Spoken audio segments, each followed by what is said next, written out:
Today on the Daily Dose, the Great English Train Robbery of 1963. On August the 8th, 1963, Britain's most infamous train robbery took place on the Royal Mail train known as the Glasgow to London Travelling Post Office. The operation to steal millions of pounds of used unmarked bills was planned with precision and carried out with unparalleled daring. The thieves targeted the second carriage from the front, where valuables and cash were stored. Usually the train only carried about 300 pounds, but because it had been a bank holiday weekend in Scotland, the load had grown to around 2.3 million pounds. The overnight train left Glasgow on Wednesday night, and at 3 the next morning, driver Jack Mills had just passed Buckinghamshire when he saw a red track signal ordering him to stop the train at Sears Crossing. What Mills didn't know was that the signal had been rigged by stuffing a glove over the green light while attaching a 6-volt battery to the red. Co-driver David Whitby got out of the train to see what the problem was, soon discovering that the railway communications cable had been cut.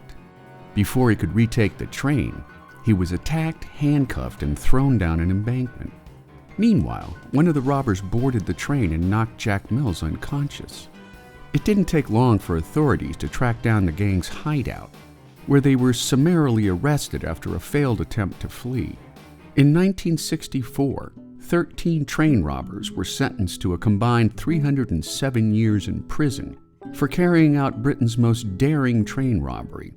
But just 4 months later, Charlie Wilson broke out in an escape attempt which proved to be as daring as the robbery itself. A gang of men on the outside stole a builder's ladder to scale the wall of a mental institution positioned next door to the prison, freeing Wilson and 3 others from their cells using a stolen master key. A huge manhunt was soon underway, but it took police 3 years to track Wilson down to his hiding place in Canada.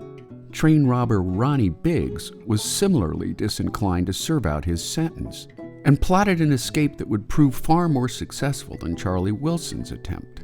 He fled first to Paris, then to Australia, finally landing in Brazil, where he forged a new life in Rio, becoming a tourist attraction for traveling Brits.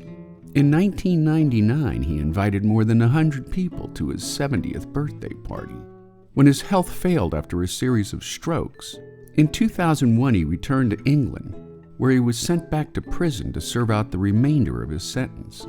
Biggs was released from prison on compassionate grounds in August of 2009, passing away in a nursing home in December 2013. Train driver Jack Mills was so traumatized by the robbery that he would never work again. And there you have it, the Great English Train Robbery of 1963. Today on the Daily Dose.